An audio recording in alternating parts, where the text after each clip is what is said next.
following program on Derana 24 is classified as PG. It is intended for younger children in the company of an adult.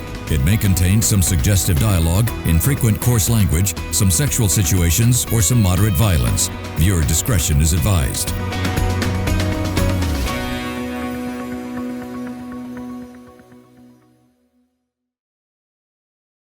The following program contains opinions of the participants and does not reflect the views and beliefs of the Derana Media Network. The network believes in a safe space for all ideas to be expressed without any censorship and on its duty to create such a platform for free speech. Viewer discretion is strictly advised.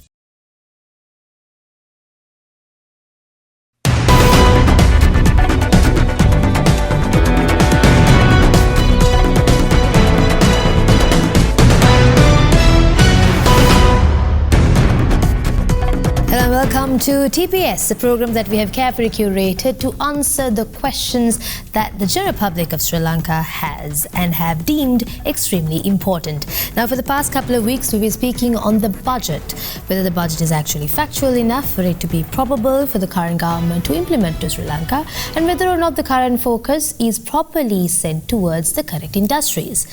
This week, today, we will also be doing a continuation of that said discussion. Now today as well, we will be having a discussion with two individuals to find out their opinions on Budget 2025. Joining in on today's conversation, to my right, we have Mr. Upathissa Kumarathunga, representing the Podujana Eksat Peramuna. Welcome to the show, sir. Thank you.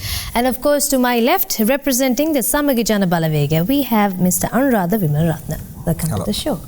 Now, gentlemen, as I started off, today's discussion will be on your own opinions of the budget.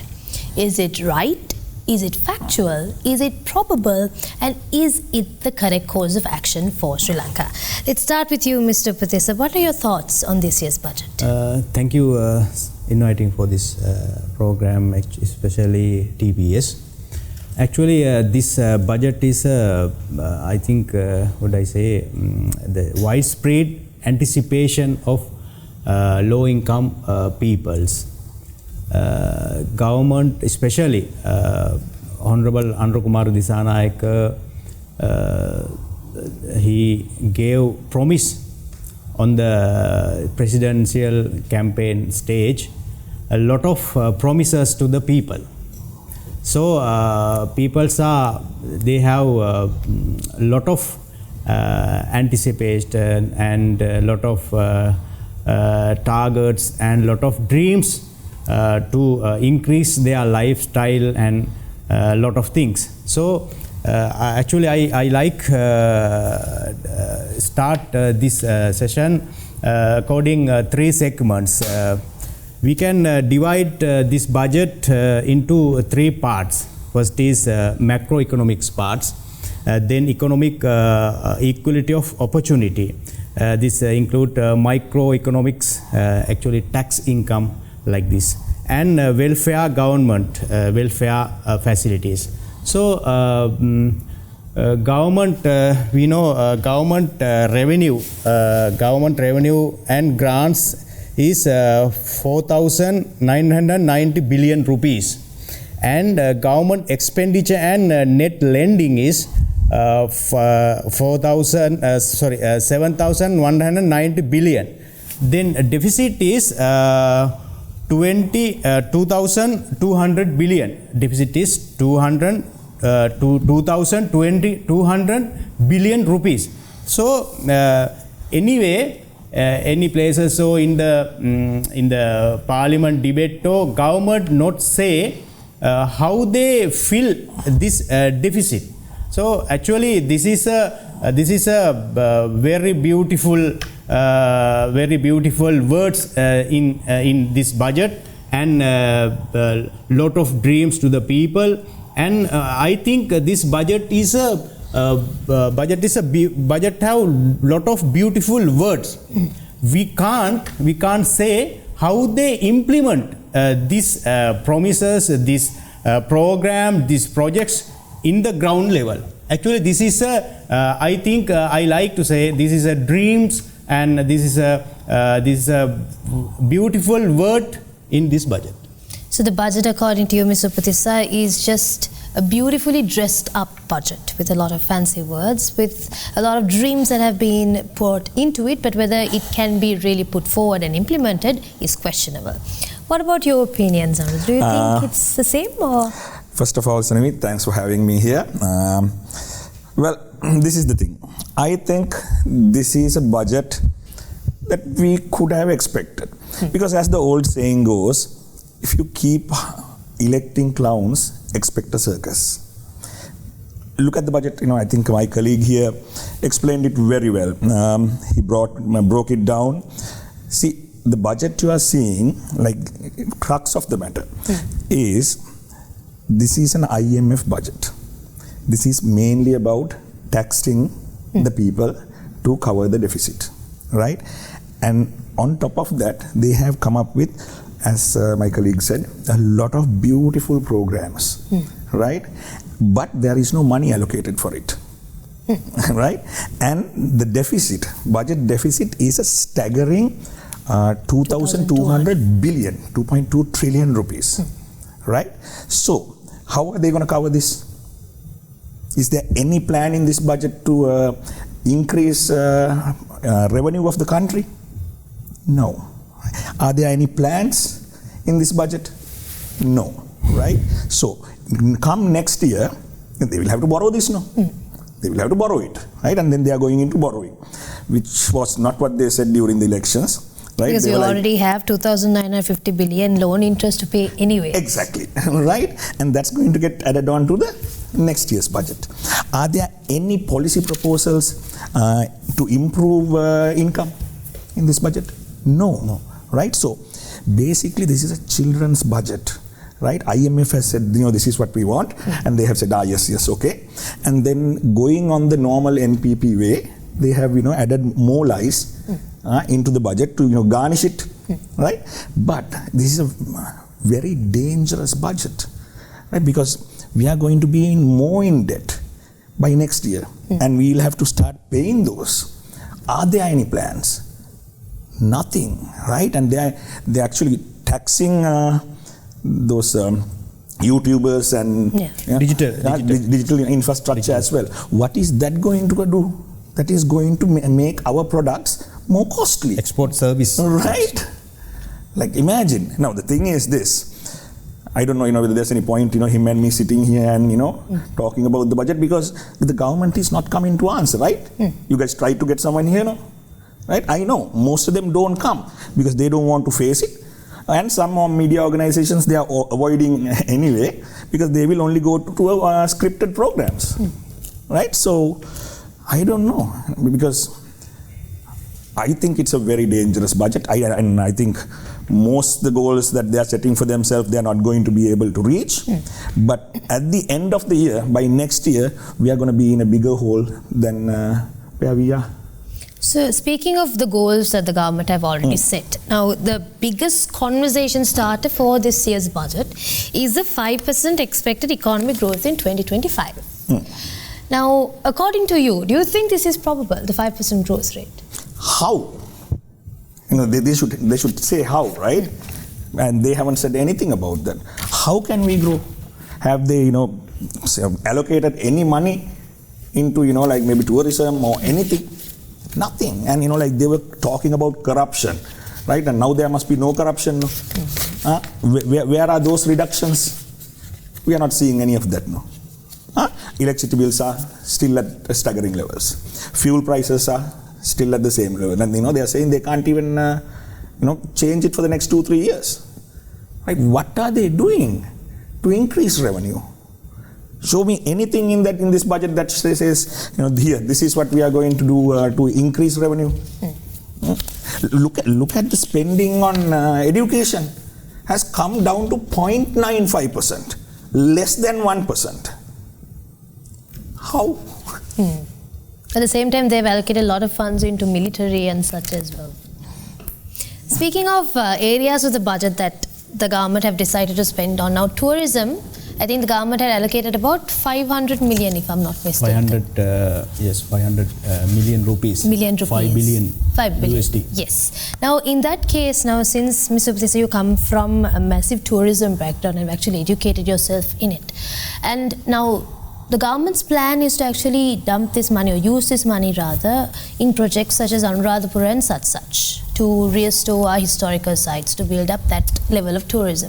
In your opinion, do you think, first question would be, is 500 million actually enough for the government to do that? And do you think that focusing on areas such as Anuradha and such is the right move? Actually, government try to generate, 500 million rupees from tourism sector, and they try to achieve 3 million visitors, local and foreign, especially foreign visitors to Sri Lanka. And they try to develop, I think, they have three major pillars how to develop tourism sector.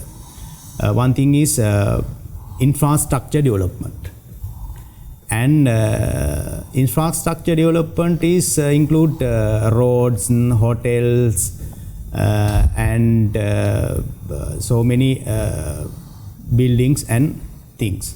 But actually, we can think sometimes will government fulfill this target.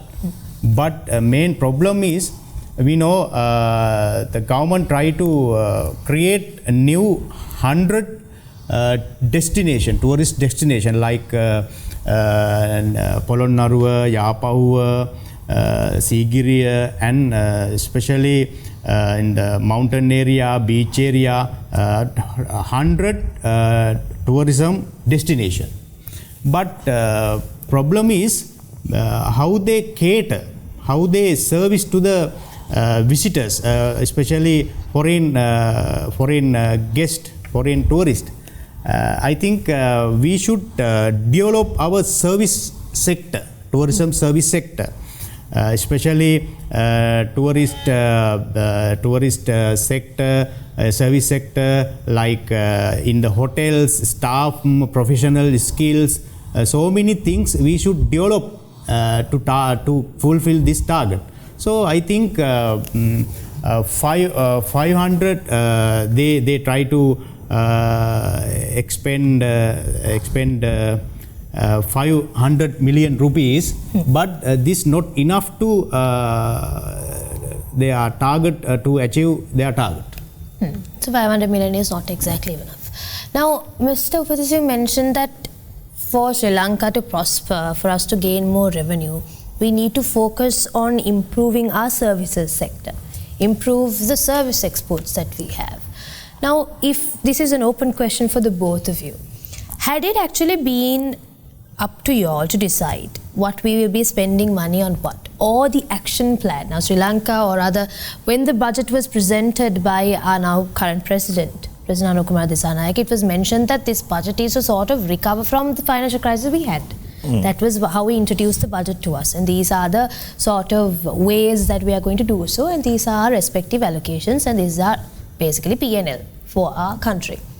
Had it been to either of you, from your respective expertise and your respective fields that you have a lot of knowledge in, how would you do things different? Now, in your end, Ms. Anuradha, how do you think it will change? Had you been in power to change things around? Okay, this is the thing, Sanavi. Now, our financial plan was properly laid out in the blueprint that we presented, right? Let's forget that. Now, see, we are hammering the same dead horse now, right? This, yes, cultural areas have to be developed, right? But now, let's be honest, right? Now, people who come to these cultural things, right, to a country, tourism, right? Isn't that market shrinking? Now, what is the biggest reason that tourists don't come to this Sri Lanka in this country? It's because we don't have a variety of things to do, Right. Diversification. Yeah, like it's okay. Going and seeing the ruins and the temples, that gets old and boring. No, there is nothing for your whole family to do. No, shopping centers, theme parks. You need to adapt to the so many events. Exactly right. Events. Events are a good idea, right? Events. So, I think that is what we should have been focusing on. And look at this. We there's such low hanging fruit. There's a 1.8 billion tourist market right next to us. Maldives. No, India. Yeah. Right? 1.8 billion people. Oh, you mean the population that we can drag into the country? Yes. Right?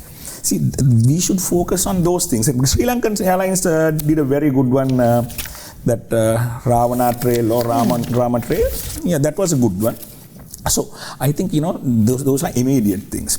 And the other thing we should be doing is we should be focusing on education and bringing in industries to this country, right? More benefits to the foreign investors, right? Because we are not a resource-rich country, right? Our biggest resource we have is our human capital. So we need to strengthen that, and we need to focus on making use of that. And IT sector, right? These are places where countries like us can come up, right? Because we don't. What are the natural resources we really have? Nothing. No. Nothing we can really sell. And we need to be part of the whole global economy rather than isolating ourselves and saying, okay, we are going to produce everything. Right? The best example, iPhone. This is made in 47 different countries and assembled in China. Why can't we just produce one of those? That's the thing. And so, realistic goals and human capital. That is where we should focus. And when we discuss about tourism sector, we have traditional concepts. So I think government and tourism minister should focus new trends, new market. Actually, MICE tourism. MICE tourism is meeting and conference and exhibition like this. So many high-class businessmen, they want to that type of meeting, exhibition, invention. They want to go to different countries. And film sector. Actually, South Indian and North Indian as a film actress want to journey and want to travel to take a lesson. So Sri Lanka can make near the Bandaranaike airport area films village, like villas and resort like this. So that is the next market. So government should not depend on the traditional tourism market. Government should acquire new market.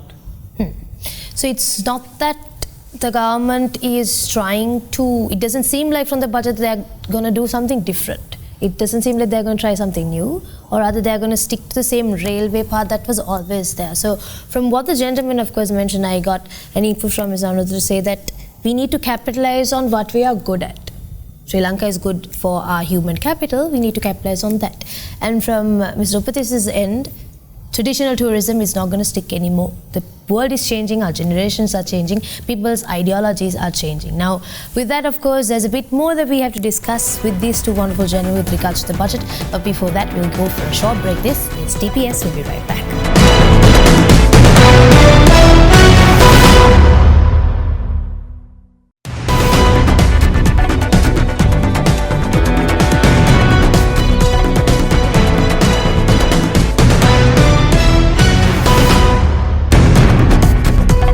Welcome back to TPS. The current topic of discussion is the budget of 2025. Now, before the break, of course, we had an overall understanding of what the gentlemen's individual opinions were about this year's budget.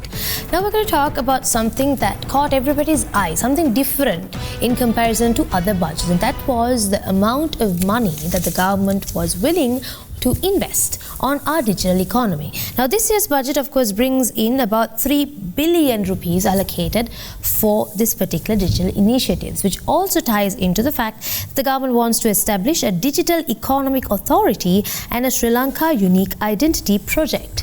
And most importantly, to note, there's a goal to transition to a cashless economy and, of course, to generate $15 billion in digital economy revenue by 2030.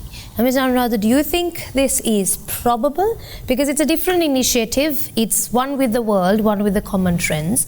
But from what Sri Lanka has been going through, is being going through, and will go through, do you think it's probable? So this is the thing.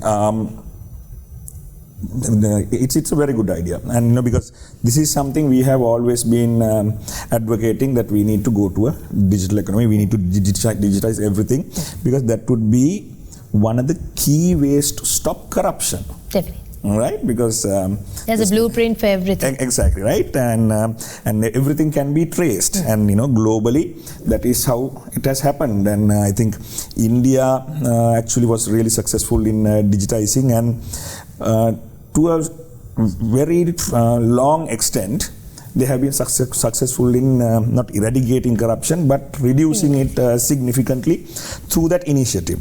Having said that, you think 3 billion is going to be enough to do that? Is it realistic? 3 billion is nothing these days. This is 3 billion rupees we are talking about, right? I personally feel they should have put more in, because in this budget there is 110 billion allocated for salary increases and 3 billion for digital. Does that make sense? Right? Because basically they are trying to make this a welfare budget, while they are increasing national debt. Doesn't make sense, does it? But if they are actually successful in digitizing, that will be a great thing. But I don't think 3 billion is anywhere close to enough to do it. So these are not realistic plans. That's the thing, like these are the shortfalls and shortcomings of this budget. It's not realistic. It's like bunch of children are running a country. That's the thing. So I don't know. But I hope they succeed, because we are a different kind of opposition, because we expect this country to survive and the people of this country to do well. So because of that, I hope they get their act together, and let's see how it goes. Target set, but it's the pathway that is a little bit questionable. Mr. Upathissa, so what are your thoughts on this whole digital initiative for Sri Lanka? Actually, digital we can divide into several parts. Digitalize. Government mainly focus to digital ID, but I think, for example, we haven't tourism digitalized project. For example, I like to name Agoda and Booking.com is a foreign platform. But Sri Lanka tried to develop our own platform, digital platform, that a lot of foreign currency go to the foreign So instead of actually having a platform that is from foreign origin, might as well to have one from Sri Lanka itself. So government should focus and develop own platform, digital platform for tourism. That is my main idea. So digital ID, digital foreign direct investment sectors, and so many sectors we can touch this digital sector. Now, of course, since tourism is one of the key revenue generators for Sri Lanka, it makes sense for us to have our own inbuilt platforms as well. Since we are anyways trying to move into more digitized, cashless areas when it comes to the next couple of years. Now, with that, gentlemen, another topic that we need to discuss is about this IMF situation. Now, of course, the government has mentioned by about 6 years' time, the government expects to repay almost all of our debts. Now, of course, the IMF, for this particular budget, it had its own implementations here, or rather implications, a set of rules that were supposed to be met if the budget was to pass, or rather to gain the uninterrupted help of IMF. With this IMF coming in, do you think, Ms. Anuradha, that had IMF not been in this place, say for example Sri Lanka already anyways went through this difficult time in financial crisis and whatnot, say for example we stood up by our own 2 feet without the help of IMF, do you think the budget would have been any different? Say NPP also was elected, everything, the course of action of history remains the same, only variable that was taken out is IMF. Now the common concept that people have is that because IMF is here, the budget had to be amended in such ways to meet their parameters. Say IMF was off, say it was NPP running the country, NPP setting the budget without any sort of influence from IMF, do you still think the budget will be the same? This is the thing. For us to come out of the recession or the financial slump we were in, we had to get that loan. Yes. If the IMF was not there, there would have been someone else in that place, because that money has to come from somewhere. No? So I think situation might have been different, because then we would have had to listen to whoever we borrowed from at that time.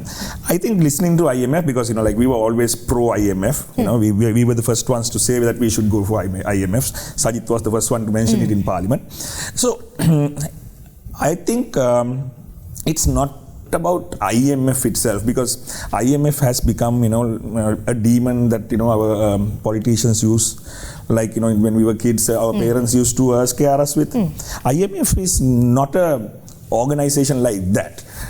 Only problem is our current and past leaders have not negotiated beneficial terms on behalf of their people, right? And they have not given IMF a better plan. IMF has said, okay, this is what needs to happen, right? And we need to tell them how we are going to do it, right? Now, if this budget has had methods of revenue generation, right? IMF wouldn't have said, go and tax everyone. These taxes wouldn't have been raised. And I think this government didn't have a plan going in. Only way, because they don't know how to run a country, they don't know how to run an economy, right? And it's fair enough, I don't blame them. It's the people who put them there, right? So I actually, if I'm blaming anyone, we have to blame the people, right? But they have no plan, that's why. Now, if we had come in, we would have kept the taxes low, but we would have spent more money on bringing in capital to this country, right? Now, you were talking about 3 billion for digital initiative. Digital, right? That's in the 10th place, size-wise. You know what the biggest one is? 110 billion for salary increases. Sri Lankan Airlines, 20 billion. Senior Citizen Subsidy Program, 15 billion. Pension revisions, 10 billion. New start recruitments, 10 billion. See, these have been our big spends, right? Like if we had spent this money somewhere else, right? And because we know we have a massive government sector that is burdening the whole country, right? I think about 1.4, 1.6 million, right? We need to cut that down, right? And what is this government doing towards that? You can't keep paying them more, right? And getting more recruits. Exactly, right? Now, when a country or a government is acting like that, what is the IMF to do? Because let's say that you have lent me money, right? I don't care how you pay me back, as long as you pay me back. And even in this budget, of course, there were concerns because the fiscal deficit, what IMF requires is about 5%, but we're hitting close to 6.7% in a deficit for GDP. And of course, given our revenue targets and our high government expenditure, like you pointed out, puts actually in a risk of overspending and might push us towards a different agreement with IMF, with them making our barriers a bit more tougher. Yeah, obviously it will happen. Now, imagine by next year, we are going to be 2.2 trillion in debt. More in debt. So obviously, what are they supposed to do? I think this is what our people didn't realize, that we were not in a good place, right? And people thought that we had hit rock bottom. No, there was further to go, right? And people didn't realize that. But I hope the government will realize it before long. And I know, because as first time when we were in council, we didn't know what was going on. We didn't know how hard it was, and it took some time for us to get our bearing. But I think when you are a country, right, you cannot have that kind of a long learning period. You can't afford a trial and error. Exactly, right, and especially in our country, right, because we were in a very bad place to start off with. This is not a time for a trainee government, right? This is the thing. I think now they have been elected. There's no point talking about it. The president is there. 2/3 majority is there, right? Forget toppling governments and all that. Because I don't want to see the government fall. Not because of anything. If the government falling would mean the whole country is going to fall. Sri Lanka can't afford that. We can't afford that, right? We cannot afford to change another president or change the parliament. Not for the next 5 years. And I'm not even interested in that. I want to see this government do well. And what this government should do is get some opinions and ideas, even from the opposition, doesn't matter, right, on how to get this done. And Sajith Premadasa is willing to work with the government, because we are a different, as I keep saying, we are a different kind of opposition. We want to see what's best for this country. Now, of course, with that sentiment, the government also plans to start debt repayment by 2028. With everything that's going on in the budget, its respective revenue projections and its expected outflows or expenditures, the government might technically have a bit of a hard time really trying to meet these targets that have been set. At the same time, like Ms. Anuradha also pointed out, you have the IMF to satisfy as well. Now, like the common sentiment that people have been having of the IMF is such a negative stance. People are like, why did we go to IMF? Why did we do that? But end of the day, IMF may or may not have been our saving grace. But our focus right now is to ensure that the country actually sees the end, sees the light at the end of the tunnel. Now, Mr. Upathissa, from your party's perspective, from your own perspective, now, Ms. Anuradha mentioned that SJB is willing to go ahead and support the government in whatever it is. Opposition is there to support them for anything. If they want advice, if they want any options, they are willing to do that. Is your party and you yourself willing to do that as well, and also to what extent? Actually, we know Honorable Anuradha Disanayake last presidential election on the stage, he behaved like a lion. But this is IMF budget. We know, I would say, in 27, government tax and non-tax revenue is around 15% of GDP, and public debt serving is 4.5% from GDP, and especially annual FDI, foreign direct investment, should be 5%, annually USD 5 billion, and female, that's the main things, female labor force participation should increase 40%. I ask, what are the plan? How they implement this promise? Actually, this is only figures and pictures. So I think this is a IMF and RW, Honorable RW budget, not NPP budget. NPP government following IMF rules and regulation. So I think this is a IMF budget. As opposed to something that will better the country, it is more or less to meet the requirements with the IMF. Now, this of course brings us to the topic of whether the government is really catering to what they initially promised. There are a lot of promises when it comes to their relevant party politics and of course their statements.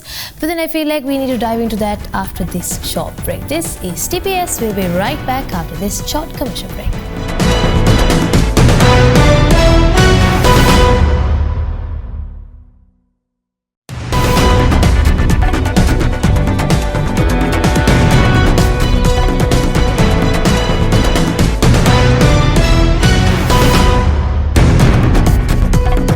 Welcome back to the final segment of TPS. Now, of course, the topic that we're discussing so far was the budget. And the common sentiment that a lot of people have is that the budget 2025, does it really match with what the NPP government's manifesto was at the start of the election? It mentioned that all people will be treated fairly, that people's welfare will be treated, taken care of and optimized, but is that really happening? Sri Lanka was supposed to have a revenue boost. Sri Lanka was supposed to have a 5% GDP growth, an economic growth of 5%. But even though the targets have been set, can we really meet them? Has the government really planned whether or not these action points can be implemented? And doing so will not harm any other growing industry that we have in the country. Now, of course, we at TPS are currently in a journey to really find these answers to these particular questions.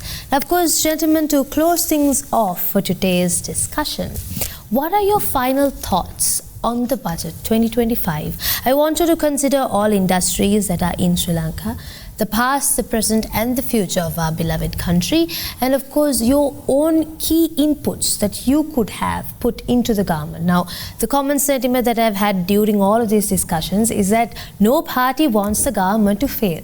That is not what we want. What we want is the government to, of course, rise to the occasion and ensure that Sri Lanka becomes great again. I am sure that the both of you also share the sentiment, the same sentiment. With that in mind, closing remarks. Well, I think this government, in this budget, they are working with what they got, right? So they are a new government with lot of untested parliament members and who doesn't have much experience, yet alone running a local council than a country. But the thing is now it has happened, right? So I think they are trying to service the debt that was being handed over to them. There's nothing wrong with it. We would have had to do the same thing. The only problem I see is the approach they are taking is going to put us in even more hot water in the long run, right? So I would suggest to this government and to the president to humbly look at the plans we have set forth, use them, take credit for them, come up with a better plan that we will not see the country again in ruins. Right? So that is the change I would like to see, and that's what I would like to request the government to do as well, because this budget, and I would like for people to actually take a good hard look at what this budget is going to be doing to this country, because it's basically targeted at the next local government election. That's what it is. There's a lot of garnishing aimed towards an election, right? But no real substance or weight in this budget that will actually improve the country and the standards of living of the people of this country. And to finish off, since we are at election time, I would like to ask the people. Now, you have seen what's going to happen when you field an untested team into an organization. Now you know firsthand. So come next election, look hard, look better. Don't believe everything you hear.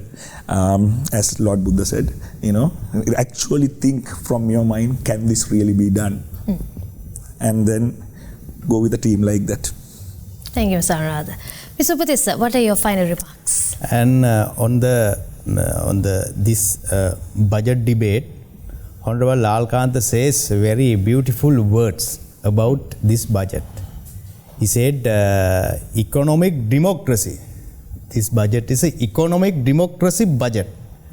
What are the economic democracy? Should include equality, accountability and participation. How they implement this concept from this budget? That is only words. So I think I propose to the government, especially President, please implement economic democracy to our motherland.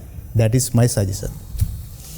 I think the sentiments are clear for the wonderful people of Sri Lanka.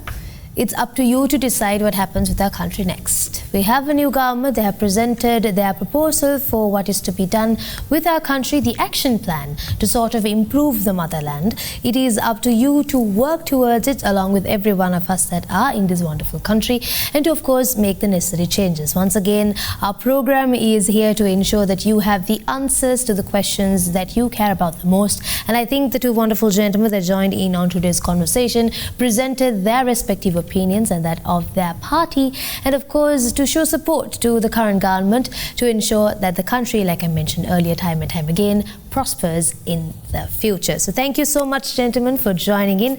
A massive thank you to Mr. Upathissa Kumarathunga from the Podujana Exat Perumal. Thank you so much for joining in, sir. And of course to you, Mr. Anuradha Wimalaratne from the Samagi Jana Balawege. Thank you so much. Thank you for having me. And of course, thank you to our wonderful viewers who have been joining us throughout the program. We sincerely hope that we would have given you enough insights about the budget. We will not be stopping here. There'll be more to come. There'll be more to discuss on Sri Lankan politics, Sri Lanka's economic stand, and of course, the budget of 2025. We'll see you next week with another fresh episode. Thank you so much. I didn't know that I was starving till I tasted you. Don't need no butterflies when you give me the whole damn zoo. By the way, you do things to my body. I didn't know that I was starving till I tasted you.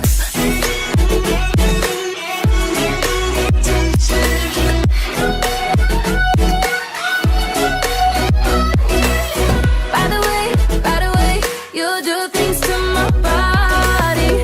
I didn't know that I was starving till I tasted you. Know just how to make my heart beat faster. Emotional earthquake, bring on disaster. You hit me head on, got me weak in my knees. Yeah, something inside me's changed. I was so much younger yesterday.